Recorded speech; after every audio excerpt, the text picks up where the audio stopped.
The next panel will be led by one of the grandfathers of Latitude59. He is really grand old man in the sense that, and he always, on every Latitude59, he has had the same panel. Some call it already the Reichert panel. So please, Rich and Horing on the stage. Give them a big applause and a huge number of VCs. Thank you, Richard. It's true. This on? Yeah, it's true. I am a grandfather. I have two grandsons. And it's also true that I had the privilege 9 years ago of collaborating with my good friend Anders Fjerg to start this conference. And it's been my pleasure to have been coming here ever since. And I can't tell you how excited I am about how successful this has become and how wonderful it is to share this experience with each one of you who've come here today to be with us. We have assembled a group of investors with a wide range of experience in investing in startups. And I'm going to ask them to come up on the stage.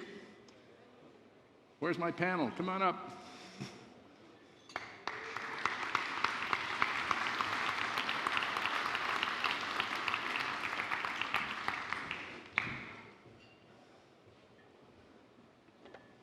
Yeah, are you counting? This is like musical chairs. Oh gosh! There's a chair for you down there, Bill, all the way at the end. Now, if this works right, it's going to break out into a food fight. I only have to ask one question, and this is all going to take care of itself, and they'll be quarreling with each other, and it'll be wild and crazy. But before we get to the first question, which starts the food fight, I'm going to ask each one of the panelists to give a little short introduction. Bill, you've already seen Bill. You've heard him talk already, but repeat yourself. So you want me to shut up? Is that No. So for those of you I have not met yet, and I'd like to meet all of you, my name is Bill Reichert, and I'm Managing Director of Garage Technology Ventures. We're a seed and early stage venture fund in Silicon Valley. Hi, my name is Rafal Plutecki. I am head of campus Warsaw. This is Google space for entrepreneurs to learn, connect, and build companies that hopefully will change the world. I have 20 years experience in entrepreneurship. I was an entrepreneur myself for many years and a venture capital investor. I'm Joel Monegro. I'm with Union Square Ventures based in New York, and we're mostly an early stage venture capital firm, though we do invest in all companies of all stages, and we also invest globally. Hi, my name is Pocket Sun. I founded SoGal Ventures, which is an early stage company investing in mostly female millennial entrepreneurs in the US and Asia. And previously I founded SoGal, which is a global community for female entrepreneurs. And I'm Martin Hauge. I am an entrepreneur, but 12 years ago I jumped the fence and became a venture capitalist with Creandum in 2004. I'm still with Creandum, but I'm not anymore on the investment team. I'm on the board of Creandum. In addition to that, I'm setting up a new fund, a fund of fund in Luxembourg to invest in early stage tech VCs in Europe and Israel. And in addition to that, I'm also an angel investor and have a small portfolio of companies. Michel? My name is Michel Wendell. I also have a background both entrepreneurial and larger companies, and my last startup actually is 16 years old, and that's a venture fund called Nexit Ventures. We have activities, offices here in the Nordic countries and in Silicon Valley, and have done a bunch of deals over the years and very much focused on the transatlantic move that very often involves in both operational and fundraising and exit ways. Toby? Hello, Toby Moore, Imprimatur Capital. We have our head office in London and then regional operations in Singapore and Riga. I'm in Riga. And in the last 5 years, we've invested in about 50 companies in Latvia. Tuomas? Hi, Tuomas Kosonen from Inventure. Inventure is a Helsinki-based venture fund. We do investments in the Nordics and Baltics, seed and early stage. We try to live as we breathe. We have office in Shanghai as well, so trying to be a global value-adding investor by that one. Okay. I should point out that Martin and Toby have been with us since the second year, so they're alums as well. I won't take responsibility for being their grandfather, but I induced them to keep coming back, and we welcome both of you back. So, the first question, and the controversial question. We've all been reading in the press, in various places, that the venture capital system as it has developed is now broken. It's headed for the toilet. So who wants to take up the cause that says it's broken? Martin. Not at all. Bill. The venture capital system is not at all broken. He's starting a new fund, remember? But the competition is much tougher for the venture capitalists these days. The market is changing. There's a lot of, now in Europe, there's a lot of smaller VCs delivering excellent results, spotting the right startups to invest in and to follow and to work with, and creating great returns. The larger VCs do have a different kind of competition, as the number of larger or A round, B round kind of companies is limited, and there's a number of now of these larger VCs, and my own Creandum, which I was a general partner with for 11 years, has just announced that they have raised 180 million euro fund. It's a big fund, and it's a lot of money, and it requires a lot of good investment for them in a very competitive situation going forward, for them to deliver the kind of return that their investors expect. So the challenge is for the large funds, not for funds like yours that are going to invest in small funds? I would say the competition is different, and it's very different from what it was when I entered the scene in 2004, and we were, you know, there was a tremendous, from 2004 to 2008, there was a tremendous shakeout in the VC community in this part of the world, and now it has grown up a new generation of VCs which are, you can say, targeting the market in a different way than we did at that time. All right. I know Mr. Reichert is going to be a contrarian here. Well, I have the advantage of having been through a number of cycles, right? And we all know that venture goes through cycles. We have many, many mini cycles and some macro cycles as well. And so my concern, I don't think the system is broken. So I don't really think it's broken, but I think it is seriously flawed, because I think the challenge we've got right now is entrepreneurship is kind of at the top of the hype curve. And so we're in this hype curve of entrepreneurship, as a result of which we're seeing all this money flowing into venture capital. And venture capital historically has been a tiny asset class, right? And so a little bit more money into a small asset class, and you get, inflation. And so we're seeing all this money coming in from governments at the bottom, and then new sort of accelerator, incubator funding sources at the bottom. And then the big, the Goldmans and Fidelities and those guys coming in at the top. And so we're seeing this explosion around the world of startup companies, accelerators, funds, and prices, which is not sustainable. We know it's not sustainable. And so the question is, how is it going to adjust? Generally, we get these micro adjustments in categories, and then we get some somewhat macro adjustments like the clean tech adjustment that we had. And so hopefully we'll just have categorical adjustment and not massive adjustment. But I think we will see a continued evolution of venture capital, but I don't think it is broken in the sense that it's going to go into the toilet. Well, are you suggesting that we're back like we were in 1999, where if you flew into San Francisco Airport and took a taxi to Palo Alto, you were sure to be pitched with a business plan? We're not back in those days, are we?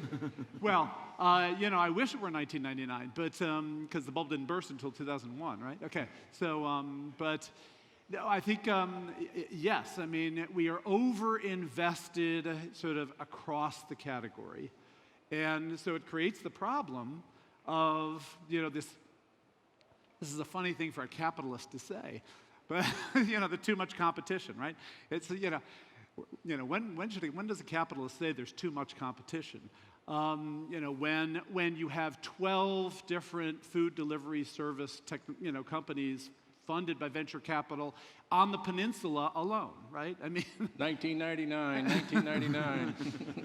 Yeah, Michel, you've been around for 15, 16 years now, right? Yeah. Investing in companies.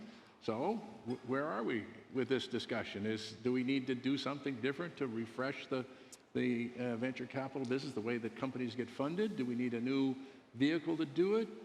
What's your perspective? I don't think that it's all that broken. It's challenged, as we have heard here clearly. I think that what it drives for is more and more specialization by the VCs also, so that you actually understand your stuff much better, that you are more sector-oriented, and probably have a heavier involvement in the company, specifically in the early stages, than what probably takes place in many cases. One part of the VC ecosystem that I think is also a challenge that we haven't spoken about here is actually between us and our LPs, the investors in our funds, because that scene has changed dramatically also, where it used to be mostly large institutional investors that have tens, hundreds of billions to pour in, and some of it goes into private equity, and then some of it goes into VC, and they are very used to certain types of structures and vehicles. You have 10-year funds and so forth. And 10-year funds in today's early stage sort of environment isn't really a very functioning model. And you also have lots of family offices and others who want to come in and play, and they don't, that model is not really suitable for them. So I think that's one area of the ecosystem that is going to go through some more flexing and changes. Toby, you've been around here in the Baltics since the earth cooled in terms of investing in companies here. How's the scene changed here from the standpoint of you as an investor, and changes in the way in which funds are raised, capital's deployed, opportunities are come out of the ground? What's your perspective on the changing scene? Yeah, what's been interesting and certainly useful for us is more about fragmentation. So rather than the completely broken system is fragmentation. And we're a seed investor, so we really start with startup companies that are often pre-revenue. And thinking just of the last 12 months since this time last year, the mushrooming of accelerators in Europe, but also some US. And for teams coming to us now have had access to vertical specific accelerators that certainly they couldn't get to two and 3 years ago. So for example, we've had a team go to Nordea's FinTech accelerator in Finland, another FinTech accelerator in Spain, a health tech accelerator in New York, and looking at electronics and robotics accelerators. And so there seems to be that sort of fragmentation with vertical specific, which is really useful then for a small team here to go away for a month and be really driven every day on what is their target market, what is their business model, who are they really trying to get to, and then come back and be much stronger and much clearer in then what are they trying to achieve. So that it's a much easier case for us to review and to see those sort of cases rather than the others who haven't been there. So that's been very, very useful for us at that seed stage. Thomas, you recently opened an office in Singapore? No, actually, this is Shanghai. And Shanghai, we've been sorry. there already since 2010, actually, so not that recently. So we looked at the map, actually, at that time. So a small fund coming from Finland with limited resources. So where should we go? Should we go to Silicon Valley as everybody else is going? And we do hardware investments, one of the few ones in the Nordics. So we decided let's go there where, as previous panel was saying, so where the manufacturing takes place actually. So like where the OEMs are, where actually half of the manufacturing and half of the money of the world is actually currency. So we decided to go there, and the hardware cases have been actually benefiting of that one. So when you went there, did you send somebody from Finland to staff the office and do the scouting, or did you get a local partner to help you, or is both? We had actually a Chinese girl working for us in Finland, so she did the background work for that one, and then we did some road trips around China, mainland China, and thought what to do there, and after a few months we hired a local one. So and he's been with us since 2011. So that was the right decision. So sending one of us over there, it would have been a wrong choice. So it's all based on relationship and so knowing people. So it would have taken us minimum 10 years and still wouldn't be there where we are now. And one of the issues that we see talked about a lot in terms of the rise of a new generation of venture funds is whether the old model of the venture funds investing within 50 miles of where their offices happen to be, whether that's going to change somehow. And whether the folks who have the money are going to be hopping on the plane to Tallinn and to Helsinki and to Riga and Vilnius looking for interesting opportunities and getting away from the fact that there are so many opportunities based upon where they are. This has been particularly true in Silicon Valley. But our colleague Pocket has some observations on this question of localized scouting for opportunities, because you've done it in the United States and now you're in Singapore. Yeah, so I feel like venture capital itself is a really young industry, right? It's not that old, but the whole industry acts like an old band. It moves really slowly. I think venture capital invests in a lot of innovations. Not a grandfather, right? You're very young. Thank you. So I feel like the industry invests in a lot of innovation, but the industry itself could use a lot more innovation. I feel like we've been adapting to changes very slowly. And there's been a lot of changes in the venture space. I mean, entrepreneurs these days are much younger.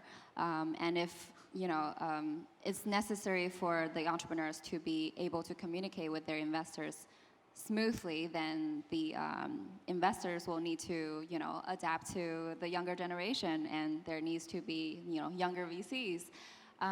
So another thing is that, so I definitely have to speak for women here, as I'm the only woman on the panel.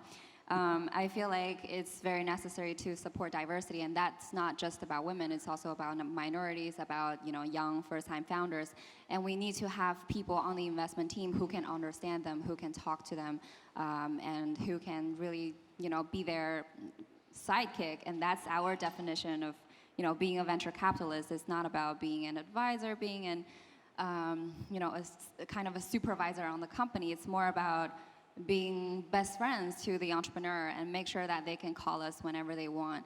And my business partner is based in New York. I am based in Singapore. We have 12 hours time difference. So that means whenever the founder wants to call us, we're going to be available. Like, one of us is going to be available. And with technology, it really, you can be anywhere and still be effective, because my friends in California didn't even know that I moved to Singapore, because I am still, very active in their social networks. They see that I'm doing all these things, and they don't even know that I already moved to Singapore. Yeah, but you're the portfolio companies that you support. So Do they all have to fly in from Bangalore or Hyderabad to meet with you, or how does that work?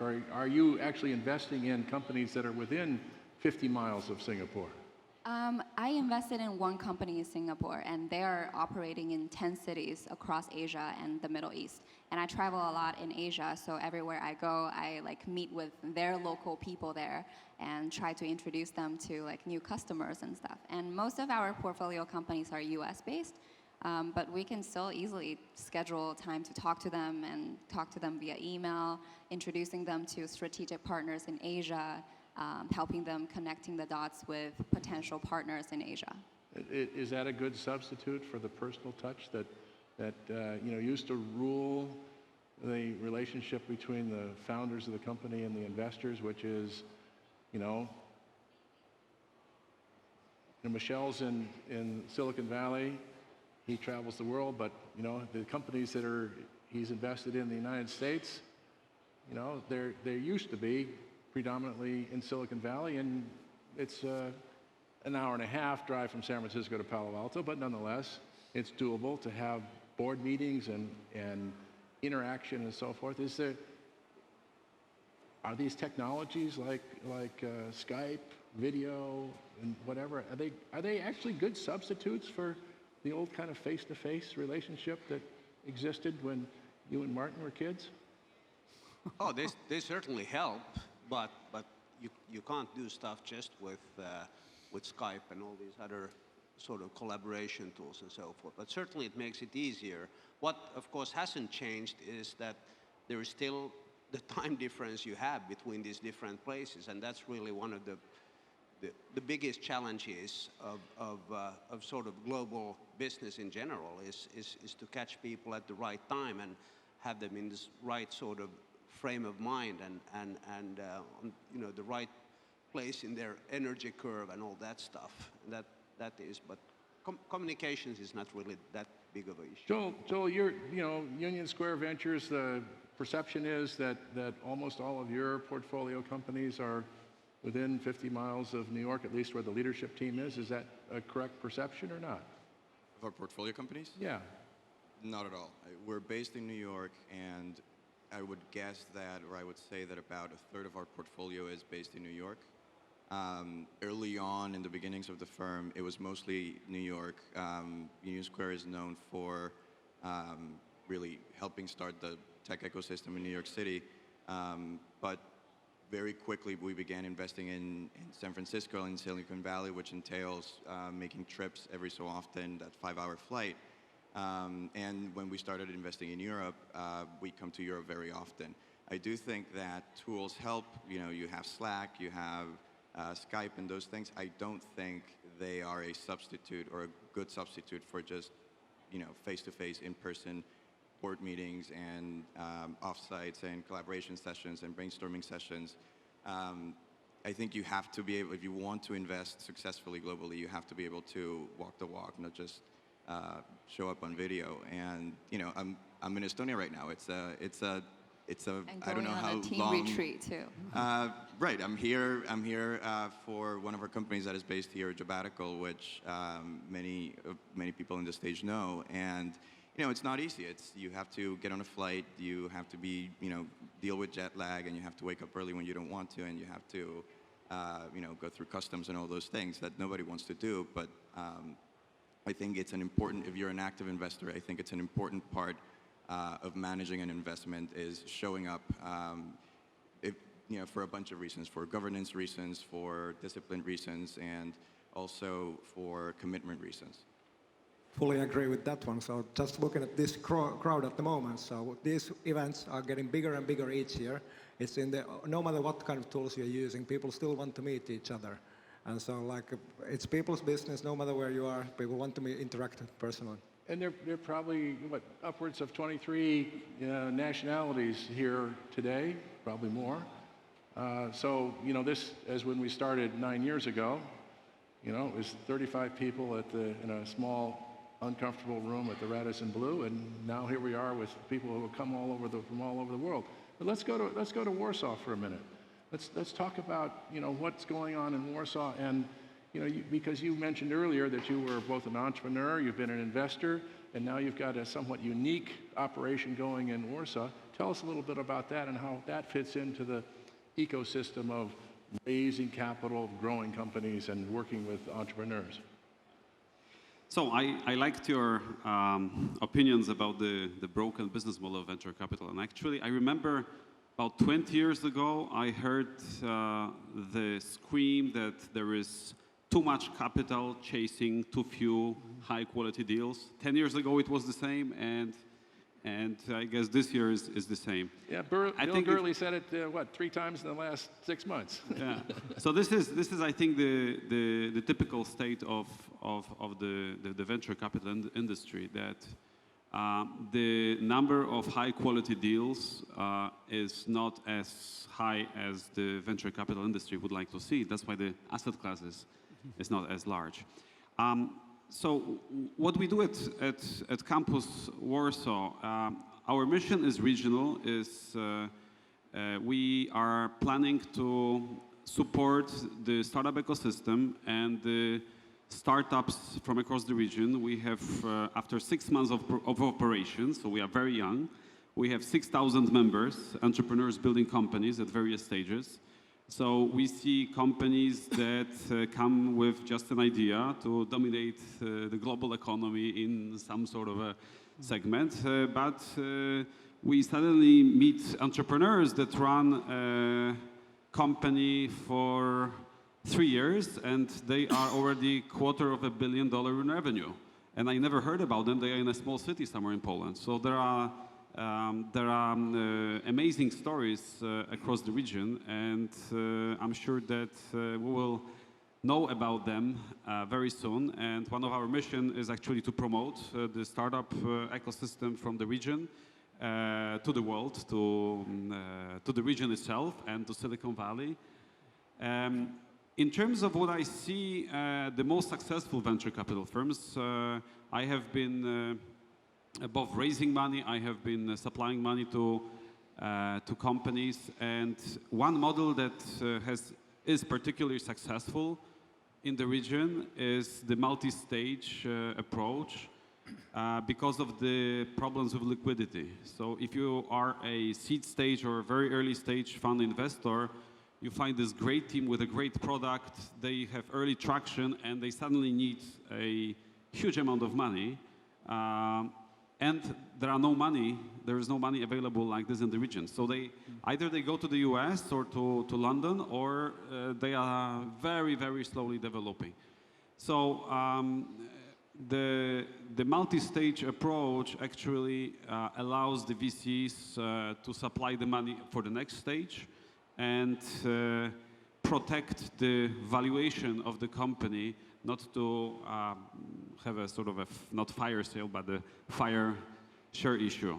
And there are very few of them, and they are right now managing close to $1 billion in capital. So they have been very successful. But the VCs that have not been able to move into the multiple stages, either they create strong links to the Silicon Valley venture capital industry, or they have issues with quick raising money. So, yeah. You waved your hand. Yeah, no, I just wanted to pick up, on your comment about the evolution and then the problems in different regions around the world. I think, to the issue that, some people complain that there's too much money chasing too few good deals. I've heard that. I hate that, because I don't think that's true at all. I don't think there are too few good deals. I think that we, as a class, have been inefficient and lazy in terms of venture capital. We've been inefficient in the sense that the way venture capital evolves is, new people start up new funds and they like to do their own deals and they want to be in charge of the deals and everybody does their own deals. And what we know to be true, though, is that things go best when we collaborate, when we are much better at sort of working together to help build new sectors and build new companies. And then the other thing that we're bad at as a class is we tend to follow fads. And so big data is hot, machine learning is hot, VR is hot. And you see all these funds that all of a sudden we're a VR fund, or we're a big data fund, or we're an IoT fund. And so we get this massive rush into these sectors. And then you combine that with our habit of wanting to be the big dog and leading the deals, and so you get this, concentration of money around a bunch of, maybe not likely to win companies, and so you have a bad experience. You get a mini hype curve in a sector, and everybody walks away and says, oops, that was a mistake. This is the 10 food delivery companies. Right, well, okay, yeah, I keep... So what I'm saying is I think we will all do better if we do a better job of networking and collaborating, if we solve the geographic problem of getting, European VCs connected with American VCs and collaborating from end to end, from startup to scale up, and we look for opportunities outside of the fads, and we let you guys, the entrepreneurs, we let you bubble up the next big thing, rather than telling you, you should be in IoT because IoT is hot, or you should do, well, right. So you guys should be figuring out new white spaces where we can change the world and get us to collaborate to help you create whole new industries. And that's where I think, we can get past this hype curve, too much money, too few deals kind of problem. Joel? Do you want to disagree with me? I don't completely disagree with you. I agree that abundance of capital is creating a bunch of issues, but I do want to add one dimension to these arguments, which is that I think that part of what's going on is that the venture industry did not, as a class, did not anticipate the market maturing at the time that is maturing now. And so that hype curve that you described was really built on the success of the companies that emerged in 2004, 2005, 2006. And that's when you get the first accelerators coming, and then you get the overinvestment, et cetera.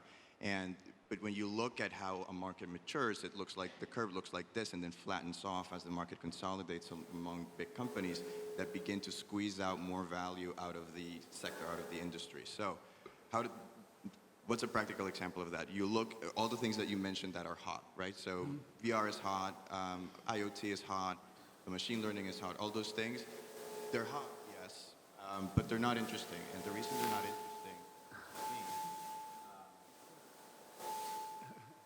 the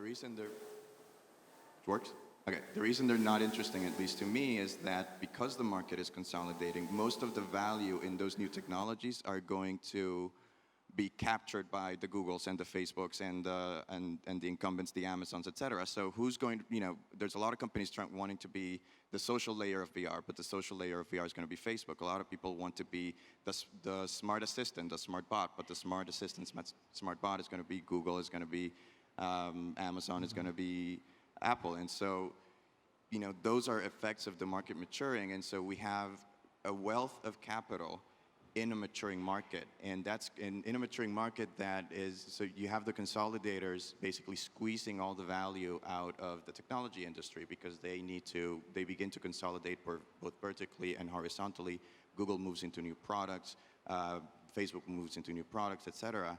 And so, as a fund manager and as an entrepreneur, how do you deal with that? Well, it takes a lot of it's going to take a lot of finesse and strategizing to figure out what kinds of investments you can make in a maturing market with an abundance of capital until the next techno-economic paradigm emerges. That next new thing that the entrepreneurs are going to surface, hopefully sometime in the next 10 years. But between now and then, it's going to be tricky.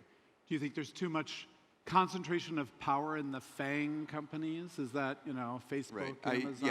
I call it the oligopoly. It's a $2 trillion market cap. Should we bust them up? Should we trust bust? Maybe. Should we trust bust Maybe. them? So are you suggesting that IoT's over?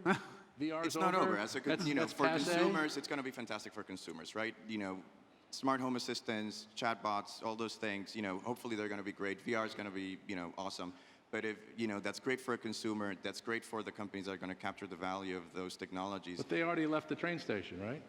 I don't think there are many interesting opportunities for investors in those technologies because all that value is going to end up captured by the existing incumbents.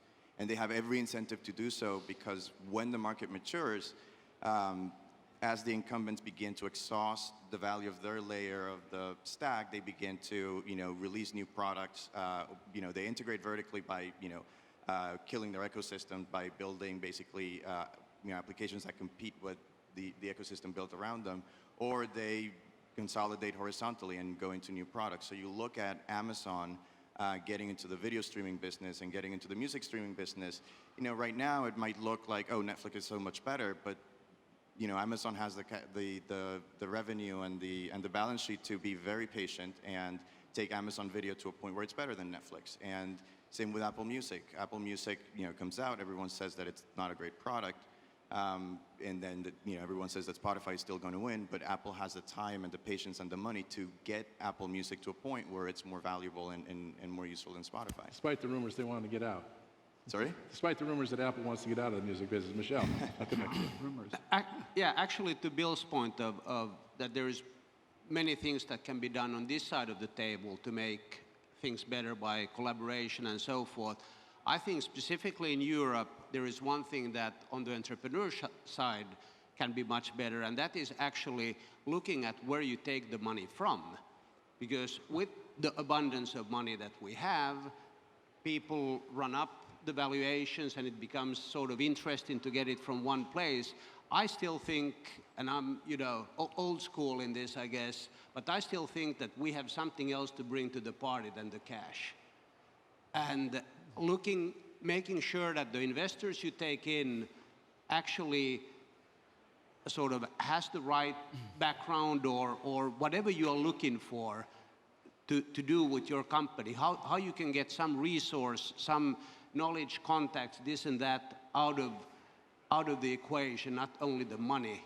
So, and in the US, just because of there's so many people that are on the third, fourth, fifth company, they actually know how to pick the right types of investors and with the right expectations and the right sort of chemistry and so forth. And I think that here, don't go for sort of the highest bidder necessarily. Look at what's behind the ticket. So the old school advice to everybody here is still valid. Do due diligence on your investor. Just don't take the money.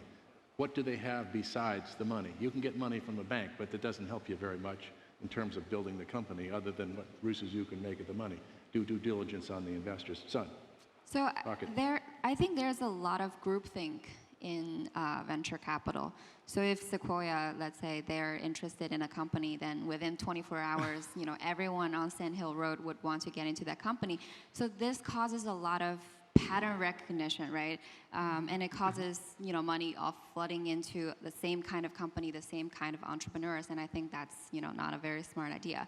And when people say that we're, chasing not enough good deals with too much money, I think it's because investors are definitely responsible for that, because entrepreneurs look to us as, what is the next big thing? What are investors caring about? What exactly do they want to see on my deck? So it's like we are shaping the next generation of companies because they rely on us to kind of guide them what is it that we want. So I feel like we have to take the responsibility and really open our eyes to new things. So the secret then is, if I heard you right, since there's as you put it, a herd mentality among the Sequoias of the world, is actually take a room at the Rosewood and go over there every Thursday night and listen to what they're talking about, right? Anyway, Thomas, you wanted to say something? Inside. Yeah, just to continue what Michel was talking about. So in this area, it's traditionally been lack of capital, quite a lot. So not too many actually active funds investing in this area. It has changed in the past 2 years, especially in Sweden, quite dramatically. So all the UK and some US funds are now doing direct deals for the first round as well. But how I see this one, so there is a place for all the investors. You have to have a local one, and local ones do normally the seed stage and maybe later rounds for the next round. And when choosing the investor for your fund, so have a clear plan for the next round as well with the investors already at that stage. So of course it might be not the one actually that you are targeting in the end, so there's always pivoting, but at least have some kind of view. So how much money you will need in next B, C rounds, and where you're going to get with the investors you have chosen in the beginning. So work with them and try to build a relationship with the new funds and the next rounds already at that stage. They might be not the ones that they might be in fundraising already from them at the earlier stage. You might be not ready for them, but the earlier you contact them with the local investors, the better chances you have in the future to raise larger funds as well. Toby. Yeah, I think the collaboration idea is great, Bill. And for example, Inventure and we have invested in a company together in Latvia We have another company in Finland with 2 Finnish VCs that we invested first, and then they followed on a bit. We're talking with some other things. So I think one of the purposes of Latitude is precisely that, to bring us together, and so we can actually meet face to face for these couple of days and understand more who we are, what we're looking for, and where that fit might be. And Tuomas, as you say, it's either now or it might be in 3 months' time or 12 months' time. So this is a great place then for us at least to meet from time to time. One thing that we haven't talked about, and I'll just pose the question to the panel, is corporate venture the elephant in the room?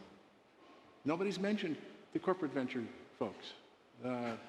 Google's sort of stepped back from that, but the rest of Silicon Valley, they're still very active, and if you look at the statistics, there seems to be an increase in corporate venture. So there's nobody here to say anything on their behalf, but what do we say about them? Yeah. Martin. So I have a lot to say about corporate ventures. So most of the time, I don't recommend the company I'm guiding to look for corporate money.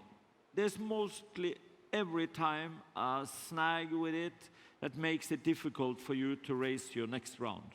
You know, they want something, and you know, they do something about your company. When you have a corporate on board, and if they have, at least if they are a substantial or major investor in your company, a lot of VCs will hold back when it comes to joining your next round.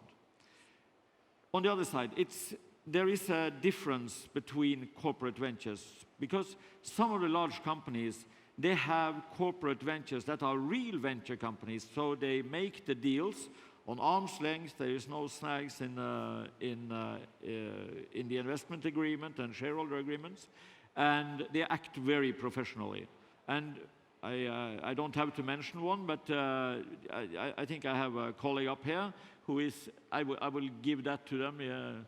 You are very close to being a professional corporate venture arm. But then there are others, especially the European ones, because European corporate venture is not at all that mature as the US-based corporate ventures. But then I also like to comment on the last issue that were around here, and that is, you know, where you take your money from, and this collaboration thing between VCs and so on. And remember, when you are raising money, it's really just money that should be on the top of your list. Now, I'm not an investor in a VC anymore, so I can say this. I would never say this the last 11 years. So. But money is the most important thing for you. But if you want help from your VC, look for the smaller VCs. Don't think that one of the larger ones, when they are investing a small amount of money in your little company, that they will spend a lot of time with you and that you will get access to the senior partners, because it's not like that. Go and look for some, be an important investor to, now an important investment to a small investor. A much better advice. Then you get access, and you will get help. One of the things that I have experienced now, together with my partner Tatiana in Fluent Digital Capital, is that we see that these smaller European VCs, they put a lot more work into the single companies that they are working with than the larger ones. This is also the reason for me doing angel investments. I'm taking on the role as a chairman because I want to be more hands-on with the companies. When I was a VC and doing investment there, I had to manage a portfolio of companies, and I didn't have the time to talk to my entrepreneurs every day. Now that's what I do in my angel investment portfolio. Thank you. Now, you should know that Martin was the investor who spotted Vivino, so you can imagine being in the wine business and having an appreciation for wine. He spends a lot of time, curating that particular investment. Son, you want to say something? I totally agree with you, Martin. So I feel like other than money, and the expertise your investors could bring, really look for diversity in your board of advisors as well, because groupthink, as I talk about, could really kill innovation. So if all your board advisors are from the same kind of background, same kind of industry, or the same gender, or the same ethnicity, then you might not be able to get the kind of knowledge when you go global, or when you're targeting a different kind of demographic. So I would say definitely broaden your horizons for your board. I want to support that, and I want to emphasize the pocket that all you millennials out there, you want to have an old white guy on your board. Grandfather is useful. Just briefly on the corporate VCs. So they are great to work with. They can open the doors. Some of them, as said, they are very professional, and so they are financial investors. The worst thing, what we have actually realized with them, was a change of strategy inside the corporation. So like all focus on the enterprises and VC activities, and a lot of money pouring from the balance sheet. It's not the fund as such. And when the corporation faced some trouble, and so have to cut down costs. So no matter what the VC investment they have been making so far, all cut down, all sold like fire sale. So like you might end up compared to VCs. So while we are there for 10-year funds normally, as said, so we try to live the whole fund cycle through, but corporate can change overnight. And that's the challenge with them. So choose the right one. And does that mean that that in addition to the risks that Martin was talking about, that you really need to be very careful who you take your corporate money from? Because the minute you do a deal with Sony's competitors are nowhere around, and the VCs that invested in Sony's competitors are nowhere around, and you're kind of married to your corporate venture partner? Yeah, that's the worst thing that can happen, actually, close all the other doors. So. And actually the best thing that can happen, at least in my experience, has been to get two corporate VCs in the same deal, because then nobody has any preferential terms. It gives fantastic sort of industry kudos to that you're doing something right if you can get two big guys from the same industry to come in, and they actually keep each other in check, and stuff moves on pretty well. Back in the... We have... no, go ahead. Yeah, please. Yeah, just one more thing about the corporate venturing. So at Google Campus, we are obviously inviting corporate players and startups and fostering the connections. We noticed that most of the large companies are interested in innovation and in startups, but very few are really prepared to work with them. So there are very few that have created innovation centers and innovation teams, and they are really supporting the startup without asking for equity. Or recently we had a very interesting startup in IoT, and they are just finalizing discussions with a large company, and the company sent a commercial agreement. What are we going to work with, and how are we going to support you? And then at the end of the commercial agreement, there is a little sentence: oh, by the way, we have the right of first refusal in case you want to sell your shares. So obviously, very few companies are prepared to do that, but we believe that cooperation is required, especially in the B2B vertical, IoT, fintech. It really works and makes sense for collaboration. So it is also on our duty to educate companies to work with as many startups as possible. But isn't it still the case that 50% of all the companies that have taken in venture capital don't return capital to their investors, and they die one way or another, and the rest, the second 50%, less than 1%, go public? So all your portfolio company is going to be acquired by somebody, right? Not necessarily another company in a consolidation, but some Google, Facebook, Apple, whomever. And you've exited companies. Of those companies that have exited, how many have been part of a consolidation as opposed to an acquisition by big whomever? The best ones are normally what you do the exit, that you have the existing partnership with the larger companies already. So like having them on board as investors, we have a similar situation having 2 corporate investors. So there might be an auction already at that time inside the company who will get it in the end. But the IPO market here is quite limited. So like we always have to go for trade sale more or less. So in your case, you're talking about investors in the fund. Investors in the portfolio companies. That's why that's one. We don't have actually the investors in the fund who are corporate. So like that's not an option for us at the moment. But if you have like the enterprises who are already either investors or strategic partners, so that's like the main source for exits. So if I heard you correctly, then taking in corporate investment at a later stage is often a path to the acquisition of the portfolio company by that same investor? Exactly. Yeah. Okay. Toby? Yeah, we had a nice case last year where we had an exit, and this was industrial nano coatings originally from an institute in Moscow and then transferred to a startup company in Latvia. And for automotive sector to put some nano coatings on moving parts which reduce friction in cars.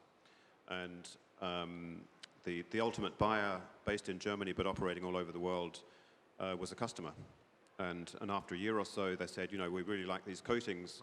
They improve our performance for our customers, Audi, Mercedes, Volkswagen, and so on. And would like you to build a machine, a special coating machine for us. And the machine might cost a couple of $1 million. And then we shifted their thinking towards, you like the coatings, you don't want your competitors to have them, how about you buy the company? And so it went through that, and that process took about a year through last year, 2015, and then December it was all signed off. So that was a nice progression because it needed someone big like that really to take this on and put in their R&D centers all over the world and their sales and marketing network all over the world. So we really, as a small investor, couldn't support them as they needed support for another few years. And also, they're going to build an R&D center in Riga. So the team stays in Riga. It's actually going to be expanded with more people picking up PhDs coming out of the university in this nano materials sector. So it was a good story financially for us and the other investors in the deal, and a good story for Riga and Latvia for really this high-tech industry. So taking a lesson from that, is it still the case, in terms of advice to the entrepreneurs out here, when you're forming your company and starting to think about going to folks like you for money, that you as the entrepreneur have to have in the back of your mind who's likely to acquire us? What space are we in? Who are the players in the space? How do we position ourselves so that we don't compromise our ability to have a competition between the players in the space? Is that still good thinking? If not, then who, but at least similar expectations. So if we're investing and we might be in for 5 or 6 or 7 years, but what do the founders want to do? And so we'd like to know then what are their expectations. Well, you've already ruled out the lifestyle companies by definition. So isn't it a question of from the standpoint of a collaboration with the founders, who's likely to be the aggressive acquirer? I mean, taking your example, did you have in mind when you put the money in that this company from Moscow that moved to Riga, that the likely candidates to acquire the company might be in the automobile industry in some fashion, the suppliers, the first-tier suppliers to Mercedes and Audi? Was that part of your thinking when you wrote the check? So it was actually two scientists from Moscow, not even a company from Moscow, but 2 scientists from Moscow. 2 guys, okay. And it still happens. The 2 guys in the garage still happens. There it is. Well, two guys in a Two guys and a gal, yeah. large state research institute that we had a general idea that would probably be a trade sale and probably in that industry, but because at that stage where they had a small coating machine like this, and then we invested €1 million, so they built a bigger one like this. And then you had to build an even bigger one. Yeah. Big is better. No, Big is 10 better, million euros. and fortunately the bigger one worked. But still, they had customers doing cutting equipment and dies and drills. So that was one where the cutting surface would stay sharper for longer with the nano coating. And now there's automotive components sectors. So we weren't sure exactly which way it would go, and then it went more towards automotive components. But we thought as investors that it's a good scenario would be to get it into a good customer who loved it so much, then they would want to buy it. Joel, you're waving the microphone. So I want to add a couple of things to the topic of corporate strategic investors. One is, I like to joke that a corporate investor, when they put money in a company, it's often an advance on a future purchase. But the point that I want to make about corporate strategic investors is that it's a double-edged sword. So when you hear the term, hey, I'm raising money from a strategic investor, one often assumes that it's strategic to the company, but does not see that it's also strategic to the investor. And so, you look at, for example, one example is Google's investment in Uber early on. I think it was $100 million. Very strategic for Uber. They got a bunch of data, map data from Google. They got put in Google Maps. Very strategic for Uber. But now Google is turning around and competing with Uber. So their investment in Uber was as much strategic for Google as it was strategic for Uber. So I think that a lot of entrepreneurs miss that that is a double-edged sword. Double-sided coin. And exactly, miss the other side of the coin. And so a strategic investor can be great if they later acquire you, if they provide you with resources that you couldn't get otherwise. But there's also other things that happen with strategic investors. So for example, they tend to overvalue companies because it's strategic investment. And so, that really puts the company in the post-money valuation trap, where it makes it harder for them to, sometimes makes it harder for them to raise an additional round if the price that was led, or if the price of the round that was led by the strategic is too high. And something that we do often when we have companies that raise money from strategics that are led by strategics, we often discount the valuation or we discount the price set by the strategic to reflect that risk. And also, strategic is not, they're not financial professional investors. They're not, their approach to there are professional firms that are structured in such a way that they behave like venture investors. But most strategic investors are not going to have the mindset of, I'm going to support this company for the long term. And so if you end up with a strategic investor with a large chunk of your company, and the next round, maybe you're not doing so great, they may not have the same enthusiasm to follow on and put their share of the money for the next round or help bridge the company to get to a better place that a financial investor might. Okay, we're running short of time, so to move this along, I want each of you to give our friends in the audience, our entrepreneurs in the audience, one great piece of advice that they might not have heard in our discussion today, something that I forgot to mention, something we all forgot to mention. And we'll start with you. Of course. And, okay. and the word, One and you great piece of you advice. already gave the advice about wow, so it has to be something new. So it has to be something new. So where my head is right now is, in spite of the general anxiety about corporate strategic investors, I love corporate and strategic investors. I've used them a lot in my career. I've started 5 venture-backed companies. 3 had corporate strategics in them. So broad-based, you got to be concerned about it. But if they're there with the money, take the money. Okay, take the money.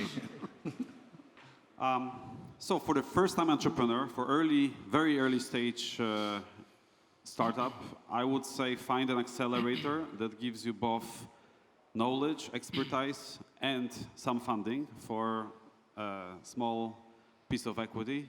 I think that's a great way to start, to make sure your business model works, to get in touch with the mentors, with all the knowledge that they bring. So I would say the first step would be accelerator.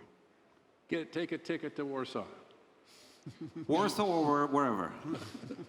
So, I always answer that kind of question with something that's half joke, half truth, which is if you come to a VC for money, they will give you advice, and if you come for advice, they'll give you money.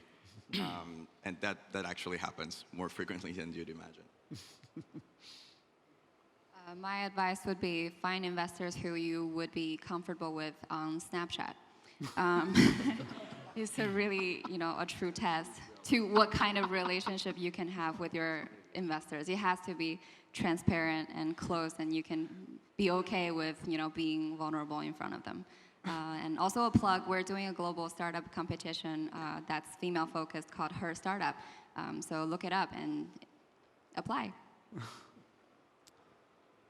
So I will just add to that you should make sure that you pick the kind of investor that fits your size of company, your industry sector, and the kind of competence that you are looking for.